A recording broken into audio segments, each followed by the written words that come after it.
Aidan, mate, give me a scale 1 to 10. Mark that out of how happy you are right now walking out of Old Trafford. 100, mate. 100. Oh, we're going past 100, it. past it. And do you know what? I'm going to be honest, mate. We've seen empty Old Trafford trending for the last couple of weeks. I'm telling you now, I'm glad it wasn't, because if Old Trafford was empty, we ain't getting them 3 points tonight, because the players fed off that energy. They needed us, and we got them over the line. That's it, mate. I mentioned that before. I think it was to Beth that we took the atmosphere from outside and the togetherness of the United fan base into that game there. And the atmosphere, like you said, I've not heard it like that for a very long time, mate. You mentioned it there, but I think that definitely helped and carried us a long way through them hard times towards the end of that game, because we was flagging and tiring, mate. But this goes to show that with the United fan base and this team putting the effort in, we can actually get a performance. Yeah, absolutely. You know, for a good 70 plus minutes, we put in a hell of a shift, and you know, they were gassed towards the end, because when was the last time they actually put in a shift like that? It's been ages, and they knew after those first 2 games that we lost, they had to put in a performance tonight. They knew they had the momentum from the start, and they had Liverpool rattled. Liverpool come into this game with 2 draws. They were desperate for a win, but I don't think Liverpool expected us to come at them the way we did. And I'm just glad we did, because he dropped some stars before this game started. And I questioned it at first, but Ten Hag made the right decision in the end. Hey, I want to talk to you about the finishes, because it's very often we've been very wasteful already this season, but today we were clinical in our finishing. Sancho, I think he put Milner down big time. I think he sent Milner for an ice cream, didn't he, basically? Very calm.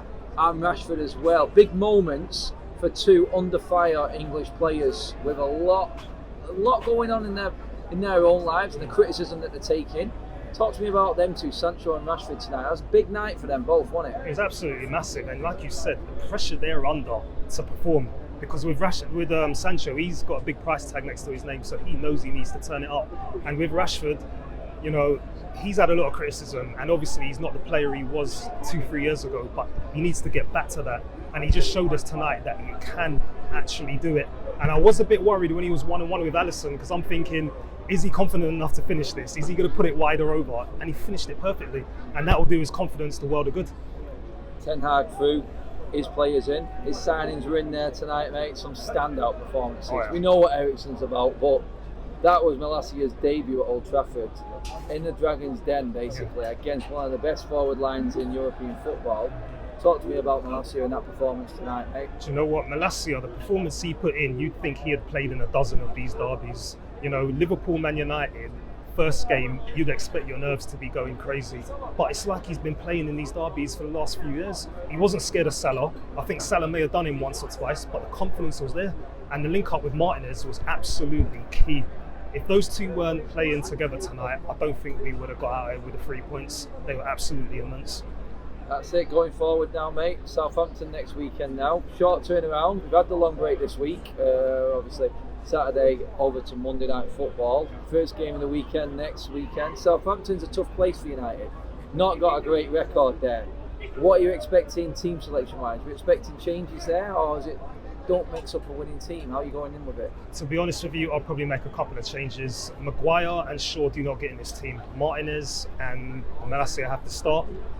Take McTominay out, put Casemiro in, start Anthony Martial. Not too sure if Alanga got an injury or not, if that was tactical, but I would start Martial, and I'd keep that team the same. We ain't won at Southampton in, I think, a couple of years now. Like you said, it's a tough place to go, but that's the team I'd go with, and hopefully we can get the 3 points.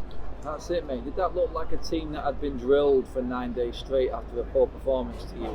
Did it look like they'd actually taken on instruction there tonight? Because that's how I've seen it. I've seen a United team fighting for a manager there today. Oh, absolutely. You know, they had to perform for him. They literally, like the first 2 games, he went under the bus, but they knew they had to pull something out of the bag. And who better to do it against than our biggest rivals, Liverpool? So for me, they didn't let the manager down. They got the 3 points, and I just hope they keep this belief and momentum going into the next game. Who are you giving the man of the match to in the end there, mate, after that? Oh, it's a tough one. It's between Martinez and MALACIA, but you know what? I'm going to give it to MALACIA. MALACIA's getting it for you, mate, yeah? And I've said it to Haber just before you there. No Ronaldo in the starting lineup tonight. Is it time to put it to bed? I think so. I absolutely love the guy, but if this is the way we're going to be playing without him in the team, then we're just going to have to roll with it. No captain, no superstar.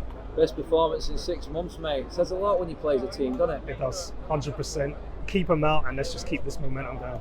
Hey, loving the smile, mate. Cheers for coming on, buddy. Cheers, mate.